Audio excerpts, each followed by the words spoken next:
চারিদিকে এই আবেদন আপনাদের কাছে এফআইআর নিয়ে আমরা এখনো মানুষ এই মানবাধিকার সংগঠন সিপিডিআরএস এর পক্ষ এবং থেকে রাখছি। আতঙ্কগ্রস্ত, তারই মধ্যে সিপিডিআরএস এই সংগঠনের পক্ষ থেকে এখানে হরিহরপাড়া থানায় চোয়া গ্রামে একটি আলোচনা সভার আয়োজন করেছেন এই সংস্থা।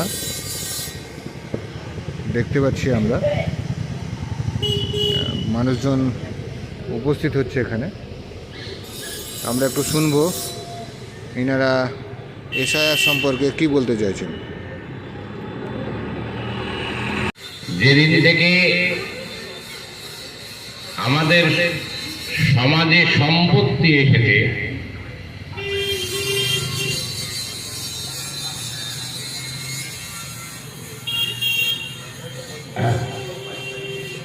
সেই দিন থেকে আমাদের লোভ এসেছে। লোভকে ভিত্তি করে অনেক কিছু সৃষ্টি হয়েছে। লোভকে ভিত্তি করে লাভ, লাভকে ভিত্তি করে আরো বেশি মুনাফা। এই মুনাফাকে কি করে আইনগত ভাবে এটাকে বলবৎ রাখতে হয়, তার জন্য বিভিন্ন আইন এসেছে, কানুন এসেছে। আজকে আমরা যে ব্যবস্থার মধ্যে আছি, আপনারা সবাই ভুক্তভোগী। এসআইআর এই যে দানবটি আমাদের ঘাড়ে এসে চেপেছে, কি যন্ত্রণাদায়ক। তোমার নাম কি? লুৎফুন বিবি মন্ডল। আমার 2022 সালে বিয়ে হয়নি, তখন ছিল লুৎফুন খাতুন। এখন আমি বিবি হয়েছে। বিবি হওয়ার পরে মন্ডল পরিবারে আমার বিয়ে হয়েছে। আমার স্বামীর নাম লেখা আছে মন্ডল অমক। আমাকে এসআইআর ডাকছে, তুমি বিবি আর মন্ডল কি করে হলে? তার জবাব দিবে কে? তোমার বাপের 6টা সন্তান, এত সন্তান কেমন করে হলো? এর জবাব দিতে গেলে তো জানোয়ারের মতন উত্তর দিতে হয়। সেটা কি সম্ভব? তোমার নাম এই যে তাহের ছিল, কাহের কি করে হলো? আরে আমি তো আমার নাম বলেছি, তোমরা শুনেছো, তার ভিত্তিতে তোমরা নাম লিখেছো। সে ভুল তো তোমরা করেছো, তার জন্য দায়ী কে? দায়ী তো তুমি। যে নাগরিক, আমি এই দেশের যে সত্ত্বে নাগরিক হয়েছি, সেই নাগরিকের অধিকারে আমি ভোট দেব। আমার দেশের সরকার যে আছে, কেন্দ্রীয় সরকার, এই সরকার ঠিক করবে যে আমি এই দেশের নাগরিক কিনা। যদি প্রাপ্তবয়স্ক নাগরিক আমি হই, তাহলে ভোট দেওয়ার অধিকার আমার আছে। তাহলে আজকে ইলেকশন কমিশনার যে আমার এসআইআর করছে, আমি ঠিক না ভুল, বাংলাদেশ থেকে এসেছি না এই দেশে জন্মগ্রহণ করেছি, এটা দেখার রাইট তোমার নাই। ভারতীয় সংবিধানে কথা বলে না, দেশ ঠিক করবে আমি এদেশের নাগরিক কিনা। যদি আমি নাগরিক হয়ে থাকি, প্রাপ্তবয়স্ক, ভোটার লিস্টে যদি আমার নাম থাকে, এজেন্টের ভিত্তিতে যাচাই পর্ব চালু করে তারপরে আমাকে ভোট দেওয়ার অধিকার আমার আছে। আর যদি ধরে নিন যে আমি অবৈধ নাগরিক, আমার অবৈধ নাগরিকের জন্য আমি তো এইবার নতুন ভোট দিচ্ছি না, আমি ভোট তো এর আগেও দিয়েছি। তাহলে অবৈধ নাগরিকের ভোটে তুমি সরকার হয়েছো, অবৈধ নাগরিকের ভোটে তুমি মন্ত্রিত্ব পেয়েছো। হিসাবে তো তুমি অবৈধ নাকি? তাহলে একদম অবৈধ সরকার নাগরিকের ব্যাপারে বৈধতা আনতে পারে কি? এই প্রশ্ন আমাদেরকে ভাবাবে না? আমরা প্রশ্ন করার অধিকার, আমাদের নিজের অধিকার, এই অধিকারটা আমরা ভুলে গেছি। তাই এই সিপিডিআর মঞ্চ আমার অধিকার সম্পর্কে সচেতন করতে চায়। রাজনৈতিক দল তারা তার বিরুদ্ধে নানান ধরনের বিরোধিতা এবং বক্তব্য উপস্থাপনা করছেন, কিন্তু আমাদের এই মানবাধিকার সংগঠনের পক্ষ থেকে আমরাই সর্বপ্রথম ভারতবর্ষ জুড়ে এই এসআইআর করবার যে পরিকল্পনা বা ছক, কোন উদ্দেশ্য থেকে, শুধু তাই নয়, এটা যে সম্পূর্ণ অসাংবিধানিক, বেআইনি এবং গায়ের জোরে একে একটা বিশেষ রাজনৈতিক মতলব থেকে কেন্দ্রীয় ক্ষমতায় আসেন যারা, সেই রাজনৈতিক দল এবং তার সহযোগী সংগঠনগুলো কার্যকরী করতে চাইছে। তাই একে সম্পূর্ণরূপে প্রতিরোধ করা দরকার এবং এর বিরুদ্ধে ব্যাপক আন্দোলন গড়ে তোলা দরকার।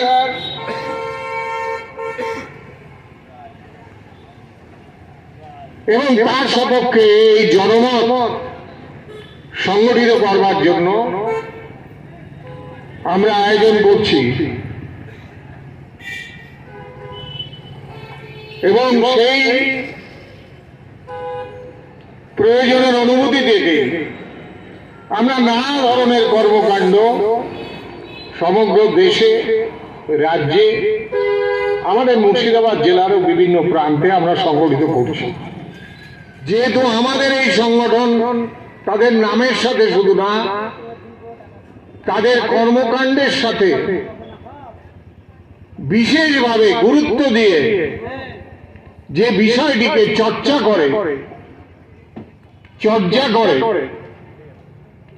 সেটি হচ্ছে ধর্মনিরপেক্ষতা।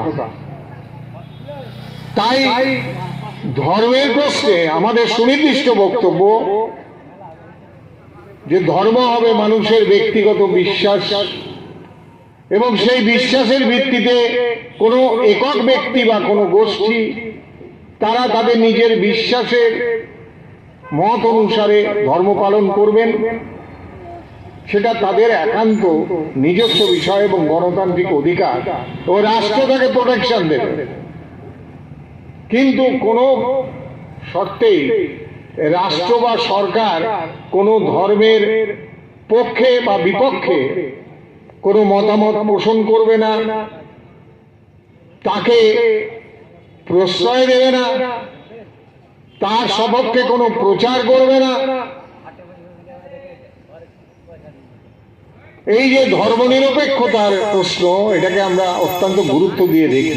তা আমাদের সংগঠনে তাই রাষ্ট্রের কোনো কর্মকাণ্ড অরাজনৈতিক নয় এবং জনস্বার্থের বিরুদ্ধে, নাগরিকদের স্বার্থের বিরুদ্ধে সে যদি কোনো পদক্ষেপ নেয় তাহলে অবশ্যই রাজনৈতিকভাবেই তাকে মোকাবিলা করতে হবে। অরাজনৈতিকভাবে তাকে মোকাবিলা করা সম্ভব নয়, অবাস্তব, কল্পনা বিলাস। তাই আমাদের এই মঞ্চ অরাজনৈতিক নয়, কিন্তু কোনো বিশেষ দলীয় মঞ্চ নয়, কোনো বিশেষ দলীয় সংগঠনের শাখা সংগঠন নয়। আমাদের সংগঠনের পক্ষ থেকে কোথাও শুধু রাষ্ট্রীয় নিপীড়ন নয়, যে কোনো রকম মানুষের উপরে অন্যায় ঘটলে আমরা ছুটে যাই, আমাদের একটা পরিচয়পত্র আছে সংগঠনের, সেটা নিয়ে আমরা ফ্যাক্ট ফাইন্ডিং বলি, তথ্যানুসন্ধান, আমরা নিজেরা এনকোয়ারি করি। আমাদের কাছে কেউ অভিযোগ দায়ের করলে আমরা সেটা নিয়ে নিজেরা যাই, নিজেরা অনুসন্ধান করে দেখি, তার ভিত্তিতে বিভিন্ন পদক্ষেপ, কোথাও আইনি, কোথাও প্রশাসনিক স্তরে আমরা সে পদক্ষেপগুলো করে থাকি। আমরা গান শুনেছি, মুক্তির মন্দির শোকানো তলে কত প্রাণ হলো বলিদান, লেখা আছে অশ্রু জলে। সত্যি তো, শত শহীদের জীবনের বিনিময়ে স্বপ্নের স্বাধীনতা, এই স্বপ্ন তারা চেয়েছিলেন। আমরা ভাববো না? আমরা ছোটবেলায় গান শুনেছি, আবৃত্তি শুনেছি,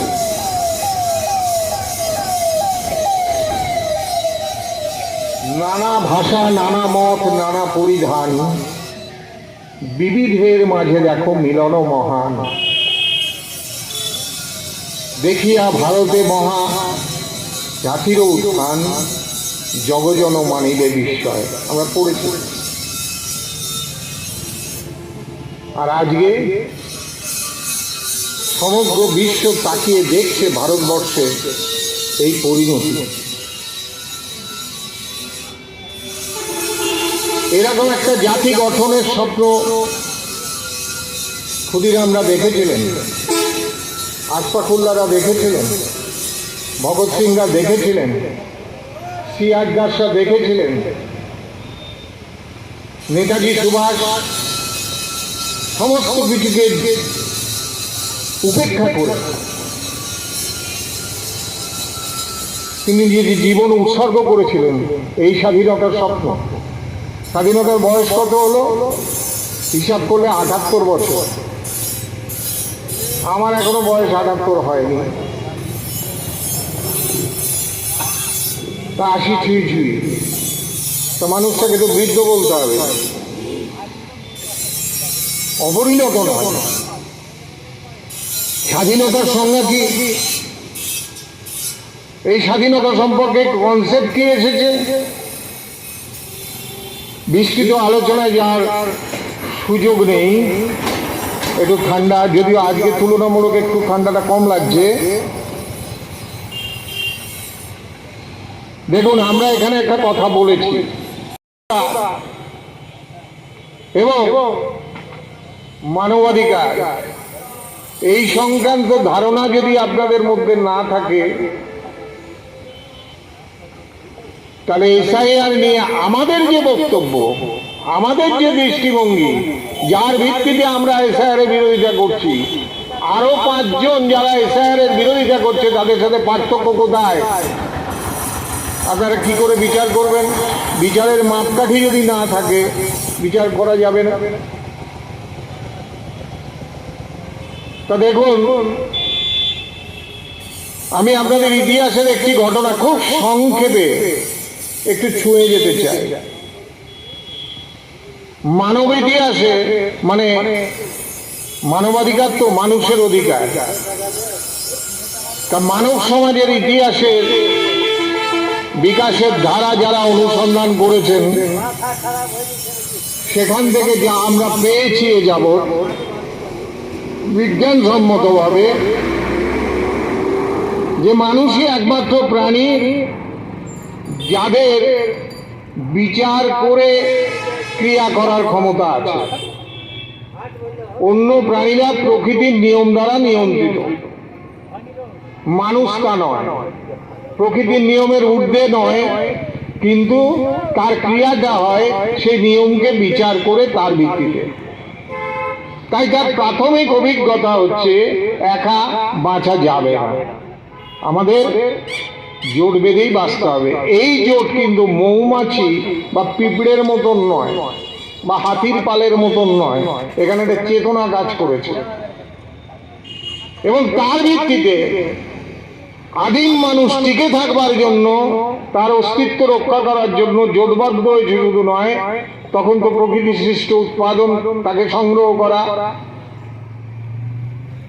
সেটাই তখন তারা উৎপাদন হিসাবে, প্রক্রিয়া হিসাবে গ্রহণ করেছে এবং করতে গিয়ে নারী পুরুষ নির্বিশেষে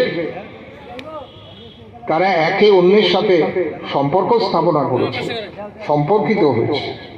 কিন্তু সেই সম্পর্কের চরিত্র ছিল এক এবং অভিন্ন। কিন্তু কালক্রমে যখন যা কিছু সংগ্রহ করত তাকে সংরক্ষণ করার কোনো উপায় ছিল না, পচে যাবে, নষ্ট হয়ে যাবে। কিন্তু এক সময় সে আবিষ্কার করলো প্রকৃতিরই নিয়ম, যা নষ্ট হবে না, পচবে না, ওখানে নিরাপত্তা আছে, সেটা হচ্ছে মাটি। তাই ওই মাটির দখলদারি নিয়ে জঙ্গলের যে নিয়ম গায়ের জোরে দখলদারি হয়েছে। দেখিনি সেদিন রেলে কুলি বলে এক বাবু সাতকারে ফেলে দিল নিচে ফেলে, চোখ ফেটে এলো জল। এমনি করে কি চিরকাল ধরে মার খাবে দুর্বল? দেখুন, ঘটনা একটা, প্রতিক্রিয়া কিন্তু তিনটি, অনুভূতি তিনটি। একদল মালিক, প্রভু, বাবু সাহেব, আর একদল যে মার খাচ্ছে, কুলি, কাঁদছে। আর একজন, সে বাবু সাহেবও নয়, কুলিও নয়, সে তাকিয়ে দৃশ্য দেখে তার অনুভূতি, চোখ থেকে এলো জল। এমনি করে কি চিরকাল ধরে মার খাবে দুর্বল? এই অনুভূতি এলো কোথা থেকে? এই ঘটনার সংঘাতে এই অনুভূতি মানুষের অধিকার নিয়ে প্রথম যাত্রা শুরু করেছিল। কিন্তু তারা বিশ্বাস করতেন সমগ্র বিশ্বের একজন প্রভু আছে। এই দাস প্রভুই প্রভু নয়, একজন স্রষ্টা আছেন। সমস্ত সৃষ্টির যিনি স্রষ্টা, তার দৃষ্টিতে সকলেই সমান, সকলেই তার সন্তান। তাই এক সন্তান আর এক সন্তানের উপরে অত্যাচার করতে পারে না। তাহলে শুধু দাসেদের জন্য অনুশাসন থাকবে, হতে পারে না, মালিকদের জন্য অনুশাসন থাকতে হবে। সমান অধিকারের কথা কখনো আনতে পারেননি তারা, কিন্তু অনুশাসনের কথা বলেছেন। পরিণতি কি? দেখুন, মানুষের অধিকার ধর্মের ভিত্তিতে যারা বলেছিলেন জীবন দিতে হয়েছে। জেসাস খ্রাইস্টকে ক্রুসাইড করা হয়েছে।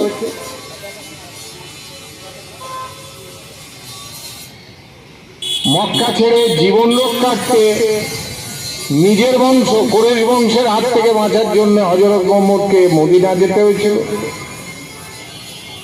এমনকি আমরা দেখেছি চৈতন্যদেব অন্তর্জ শ্রেণী প্রবেশাধিকার ছিল না পুরীর মন্দিরে, ভেঙে দিয়েছিলেন করবার জন্য। সেখানকার যিনি রাজা, তার যিনি গুরু, তাকে পরাস্ত করে তার শিষ্যত্ব গ্রহণ করে রাজাকে শিষ্যত্ব গ্রহণ করা পান্ডারা মেনে নেয়নি। তারা তাকে খুন করে সমুদ্রে ভাসিয়ে দিয়েছিল। তাহলে মানুষের অধিকারের কথা যারা বলেছিল ধর্মের ভিত্তিতেও, প্রথম বিবেক নাড়া দিয়েছিল। শুধু আমার প্রশ্ন নয়, আমার টিকে থাকার প্রশ্ন নয়, মানুষ, সমাজ,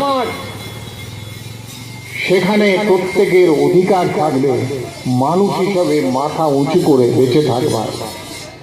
যাকে বলা হয় ভারতের বুকে প্রথম আধুনিক মানুষ, রাজা রামমোহন রায় বললেন ডেমোক্রেসির থট, গণতন্ত্রের চিন্তা। তার পদ বেয়ে এসেছে, আপনারা জানেন, স্বাধীনতা আন্দোলনের ইতিহাস। তাহলে এই গণতান্ত্রিক অধিকার কেউ কাউকে ভিক্ষার দান নয়, এটা বহু সংগ্রামের ফসল। সমগ্র বিশ্ব জুড়ে অধিকার সম্পর্কিত ধারণার যে পরিবর্তন, এবং এর পদবে মানবাধিকার সম্পর্কিত কনসেপ্ট। আমি বিস্তৃত আলোচনায় যাব না, মূল আলোচনা আমাদের এসআইআর। তাহলে এখানে ইউরোপের বুকে এই ধর্মনিরপেক্ষতা সম্পর্কিত ধারণা এবং গণতন্ত্রের ধারণা মিলেমিশে একাকার হয়ে এলো। এটা কি অতিপ্রাকৃত সত্তার অস্বীকৃতি, non recognition of supernatural entity.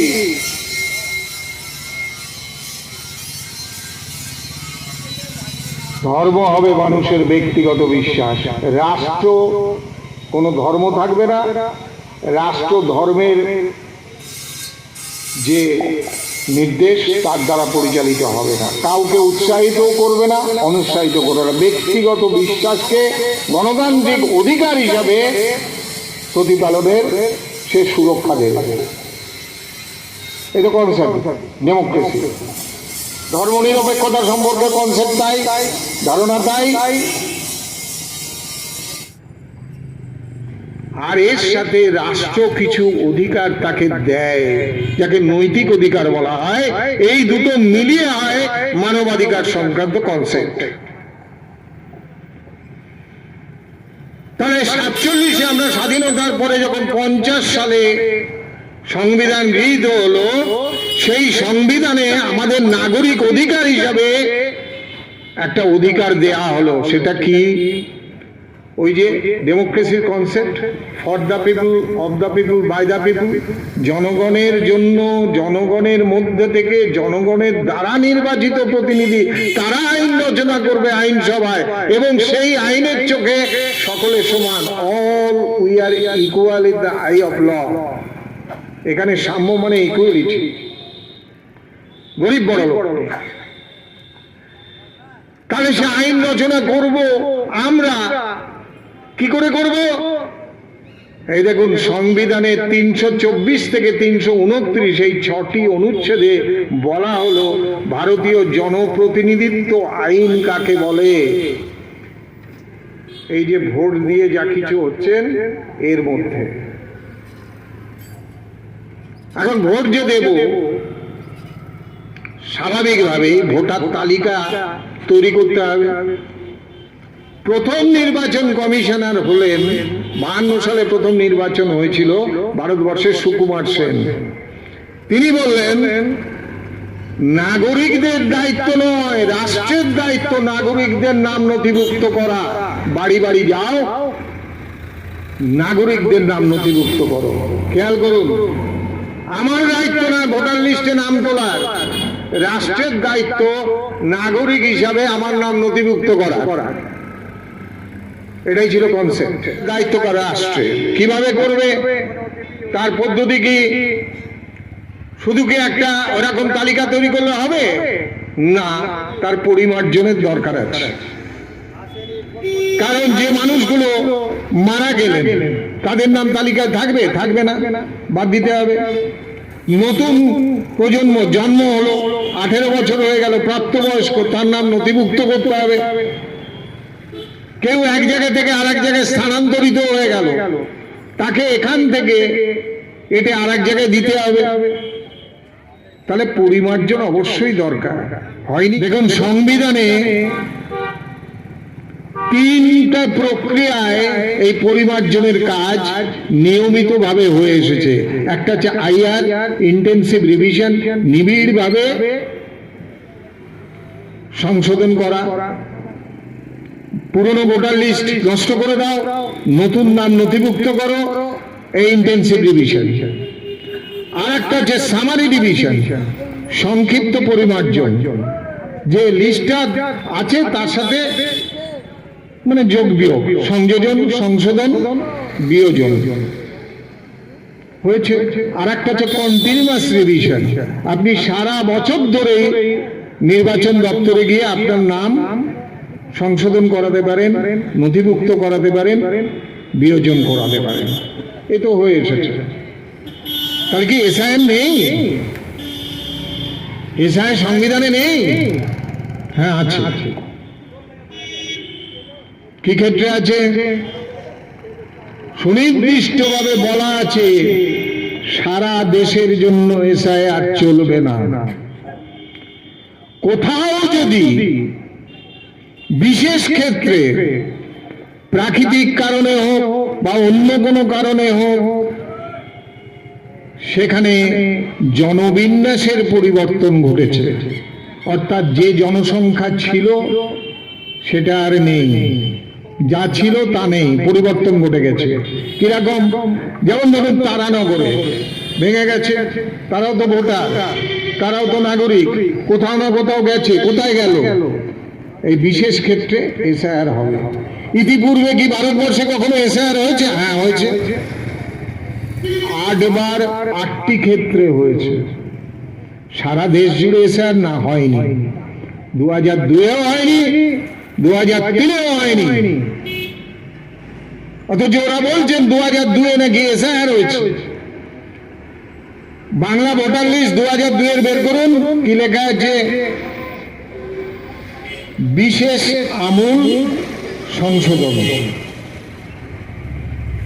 আর এখন 2025-এর পরে 26-এ হচ্ছে, কি লেখা আছে? বিশেষ নিবিড় সংশোধন। দুটো শব্দার্থ কি এক?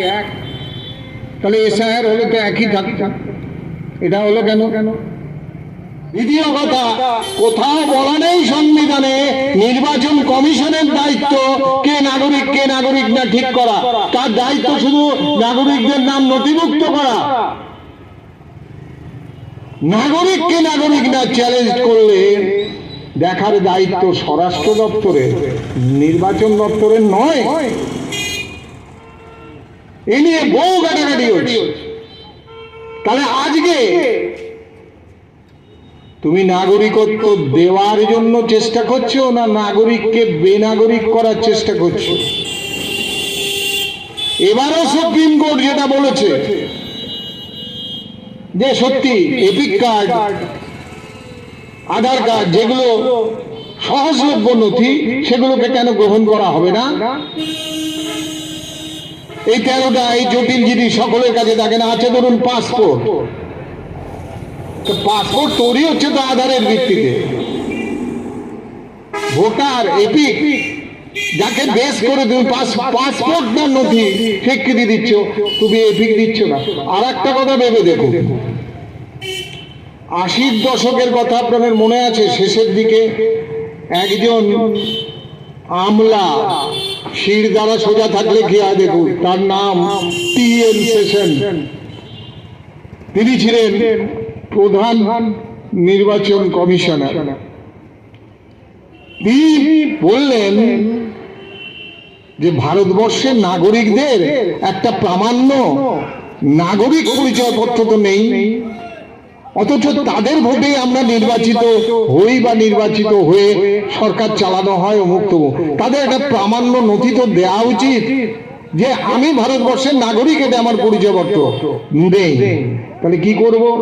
বলছে এক কাজ করো, এই ভোটার যারা তৈরি করছে সরকার আইন প্রণয়নের ক্ষেত্রে, আইনসভা, এদের একটা সচিত্র পরিচয় পত্র আমরা দিই। এই তোড়জোড় শুরু হলো। এটা কারো দয়ার দাম নয়, এবং ব্যবস্থা তিনি করলেন। কিন্তু ঘটনা হচ্ছে সেই সময়ে পি.ভি. নরসিম্হা রাও, তিনি রাজ্যসভার এমপি ছিলেন, প্রধানমন্ত্রী নেই, তাকে এনে 6 মাসের জন্য, ওটা আইনে আছে, প্রধানমন্ত্রী করা হয়েছিল। কিন্তু টি.এন. সেশন বললেন সব রেডি করার পরে টাকা আটকে গেল, টাকা দিতে হবে, ফান্ড চাই, এত বড় কর্মযোগ্য। নরসিম্হা বললেন আমি টাকা দেব না, ফান্ডে টাকা নেই। টি.এন. সেশনের জবাব কি ছিল? তিনি বললেন আপনি 6 মাসের প্রধানমন্ত্রী, রাজ্যসভা থেকে এখানে এসেছেন, 6 মাস পরে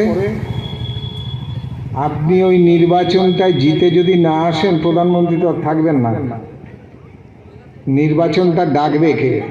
আমি টি.এন. সেশন নির্বাচনই ডাকবো না, দেখি আপনি প্রধানমন্ত্রী থাকুন। সুর করে টাকা বের করে দিয়েছিল নরসিম্হা রাও। এটা কারো দয়ার দান নয় এপিকটা। তাই আমরা ওই বুকলেটটা বের করে দেখিয়েছি। প্রাক্তন নির্বাচন কমিশনার এস.ওয়াই. কুরেশি বলছেন এপিক কার্ড এ তো নির্বাচন কমিশন দিয়েছে, নির্বাচন কমিশন দিয়েছে। এপিক মানে ইলেক্টার্স ফটো আইডেন্টিটি কার্ড কে দিচ্ছে? ECI, election commission of India. তার প্রাক্তন নির্বাচন কমিশনার SY কুরেশি, তার লেখা বক্তব্য যে আমরা আশ্চর্য হয়ে দেখছি নির্বাচন কমিশনার কারা নির্বাচন পরিচালনা করছেন তাদের দেওয়া এপিক কার্ডকেই তারা মান্যতা দিচ্ছে না। এ তো অদ্ভুত প্যারাডক্স, প্রহসন। এটা চলতে পারে? কে বলছেন? প্রাক্তন প্রধান নির্বাচন কমিশনার SY কুরেশি। ফলে আমরা কোনো রাজনৈতিক দলকে দেখিনি এইসব কথা তুলতে। কারা যে কথাগুলো তুলছেন এসআইআর এর বিরুদ্ধে না, এসআইআর কিন্তু এই কায়দায় না, এই কায়দায়। আসল খেলাটা তো পরিষ্কার হয়ে যায়, যেখানে স্পিকারের বিরুদ্ধে ওম বিড়লা, তার বিরুদ্ধে অনাস্থা আনার জন্য সমস্ত বিরোধী দলরা এক কাট্টা, তখন যারা সব থেকে বেশি বিরোধিতা এখানে এসআইআর নিয়ে একেবারে সুপ্রিম কোর্টে সওয়াল করতে চলে যাচ্ছেন মুখ্যমন্ত্রী, ওখানে গিয়ে তাদের ওই বিরোধিতা নেই। তো কি হয়? আসলে এসআইআরটাই অসাংবিধানিক, এসআইআরটা বেআইনি, গায়ের জোরে চালু করছে। কি করে? বর্তমান যে বেঞ্চ তৈরি হলো, এই বেঞ্চে তৈরি হওয়ার সময় যখন প্যানেল ঠিক হচ্ছে তখন বিরোধী দল নেতা বর্তমানে রাহুল গান্ধী, সেই সময় ছিল অধীর চৌধুরী, আমাদের জেলার মানুষ। তার স্টেটমেন্ট কি? তিনি বলছেন আমাকে প্যানেল যখন ফাইনালাইজড হবে তার 10 মিনিট আগে এসে ফেলে দিয়ে গেল, তা আমি কি করে বুঝবো একটা পঞ্চায়েত নির্বাচন পরিচালনা করার যোগ্যতা আছে কিনা এদের, যে এদের ভারতবর্ষের এত বড় নির্বাচন পরিচালনা করার আমি বেঞ্চে মতামত দেব? আমি কোনো মত দিইনি। আমাদের কথা নয়, অধীর চৌধুরীর কথা, প্রেস স্টেটমেন্ট। এই তো হচ্ছে ব্যাপার। RSS এর 3টি লোক, তাদেরকে বসিয়ে দেয়া হলো। ফলাফল কি? সার্বজনীন ভোটাধিকার থাকবে না। ভোটের অধিকার সকলের নয়, তাই ভোটার লিস্ট থেকে নাম বাদ দাও। ডি ভোটার, ডাউটফুল ভোটার, দেশ থেকে তাড়িয়ে দেবেন না, দ্বিতীয় শ্রেণীর নাগরিক করে রাখবে। তাহলে এই যে এর সাথে এসআইআর যুক্ত হয়ে আছে। আমাদের বিরোধিতা তাই। আমরা CPDRS এর পক্ষ থেকে বলছি, সংবিধানের 324 থেকে 29-এর এই 6টি অনুচ্ছেদে জনপ্রতিনিধিত্ব আইনের কোথাও বলা নেই সারা দেশ জুড়ে এসআইআর হবে। জনবিন্যাসের পরিবর্তন সারা ভারতবর্ষে হয়ে গেছে। বাস্তব পরিস্থিতি কি বলে? বিহারে তো নির্বাচন হয়ে গেছে, ভোটার তালিকা হয়ে গেছে, অত প্রচার দিয়ে মানবাধিকার কি দাবি করে? আমরা তাকে দর্শক হিসেবে দেখব? আমার পাশে একজন মানুষ নিপীড়িত হচ্ছে, অত্যাচারিত হচ্ছে, তাহলে ওই কথাটা মিথ্যা হয়ে যায়। চোখ পেটে এলো জল, এমনি করে কি চিরকাল ধরে বার খাবে দুর্বল? তাহলে এই অনুভূতি চলে গেলে আমি তো আর মানুষ থাকি না। অমন তো কতই হয়, এও অনুভূতি, এখানে হচ্ছে ওখানে হচ্ছে, গা সওয়া হয়ে যায়। তাহলে চোখ ফেটে যদি জল না আসে, মানুষের জন্য মানুষের প্রাণ যদি না কাঁদে, তাহলে সে কি মানুষ?